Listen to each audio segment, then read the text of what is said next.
Hello everybody, welcome back. So today's lesson is going to be on something called while loops. And here's the motivation for this. What if you wanted to do something a bunch of times? So maybe you wanted to write a program that would print out every number from 1 to 1,000. Now you could do this with a ton of copy paste, right? You could just write 1,000 different print lines and then just change numbers. But that sounds terrible. It sounds so bad.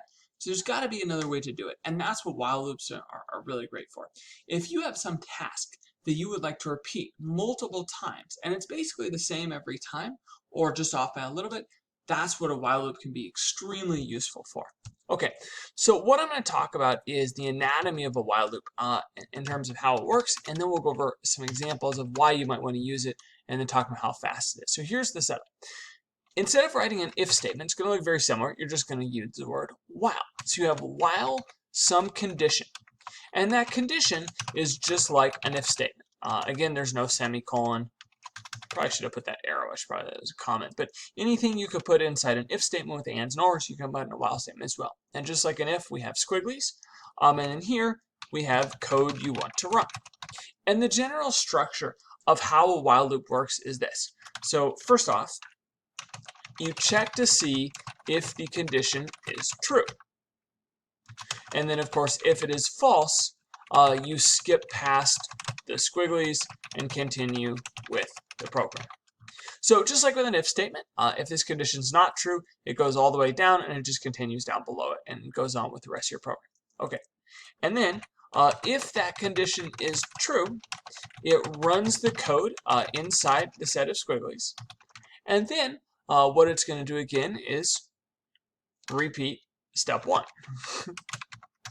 So it just goes over and over and over again. So it's going to check the condition, run this code, and when it gets down to the end of the squigglies, it's going to go back and check the condition's true. And while that condition's true, it's going to keep going and keep going through this process. So as long as this condition's true, it's going to continue running this bit of code over and over and over again. Okay, so I'm going to do several examples here today. Let's first off print out all the numbers from 1 to 1,000. Print out numbers 1 to 1,000. Okay, so I'm going to first off create a variable here. So I'm going to say int num equals 1. And what I'm going to do inside my loop, I'm going to run this loop while that number is less than or equal to 1,000. And that's 100, so I'll fix that in just a minute. So what this is saying is basically, while this num variable is less than or equal to 1,000, I'm going to run this code repeatedly. Okay. So while that number is less than or equal to 1,000, I run this code repeatedly. Okay, now what am I going to do inside? So what I'm going to do inside is I'm going to first, I guess, print out the number. Okay, and then after I print out the number, then I'm going to add 1 to the number. So then I'm going to set my number to be whatever it was before plus 1. So I'm just adding 1 to the previous value.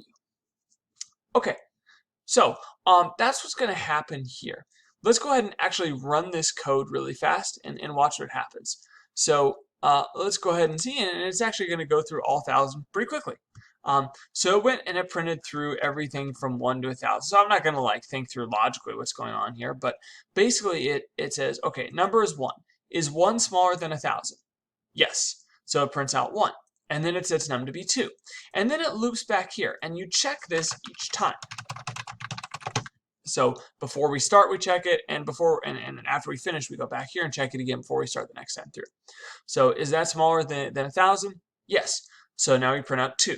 Now we make num 3. Now we go, is 3 less than or equal to 1,000? Yes. So now we print out 4, and so forth. And then when we make it 5, is 5 less than 1,000? I'm not going to do that 1,000 times, but that's the general flow. And then I guess I should also put a line at the end. Now we can say you are done. Okay, and then as we go ahead and run through this code, we'll actually be able to see all the values. And again, and it says you're done.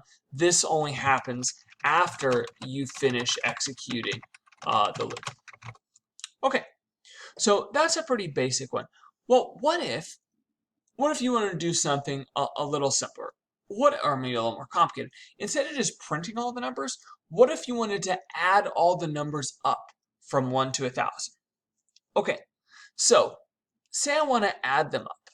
So I'm going to comment this out really fast. So if I want to add the numbers up from 1 to 1,000, okay, so I'm going to actually start with this same loop right here.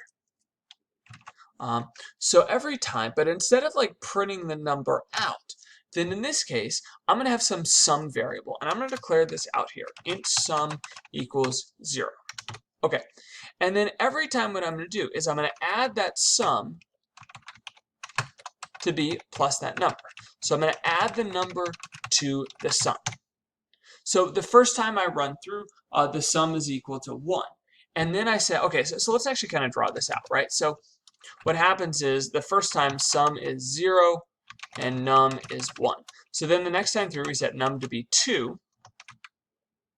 Or sorry, so we add 1 to it. So now sum is equal to 1 and then num is 2. And then we're going to add the 2. So then the sum is 3 and then num is 3. So now we're going to add that 3 to the sum, and the next time through, the sum would be 6 and then num is 4. And then we kind of keep going there. Okay, and then when we're done, we can go ahead and print out my value of the sum. Okay, and this is going to be all the numbers from 1 to 1,000. Now, even though this has to add 2,000 different numbers together, it still does it really quickly. And in fact, to show you an example of how fast your computer is, say you want to add 1,000,000 numbers together. Now, you might think this would take a long time to add 1,000,000 numbers together, but your computer actually does it extremely quickly, right? That took well under a second. I'll do it again. Just run, boom. So that took well under a second to add 1,000,000 numbers together. Actually, 2,000,000, which is pretty phenomenal. So a couple things I wanted to talk about here. If you want to kind of see the process of what's going on, let's say I want to add the numbers up from 1 to 10. So what you could do is as we go, we could just print out that like num is, and then we can print out the num. And this is not something you generally want to do every time, but this can be a good way to kind of test your code and see what it's doing as you go. So in this case, I'm just trying to go from 1 to 10, and we'll see over time how it goes. Okay, so the first time, you know, you add your num is 2, your sum is 1. And then you add the 2 together, so then your sum is 3. And then you add the 3 together, so now your sum is 6. And then you add the 4 together, now your sum. I really should have like switched the order of these. I think that would have made a lot more sense because I changed sum first. Okay. So let's run that. Okay, this is gonna look, oh Jesus. Okay, now it's gonna look a lot more clear. So your num is 2, you start with sum of 1, and then you add the 2, you get 3. You add the 3, you get 6, and so forth. So okay. Anyway, one more thing I wanted to discuss. If you have a variable like this, if you want this variable to be accessible outside the loop,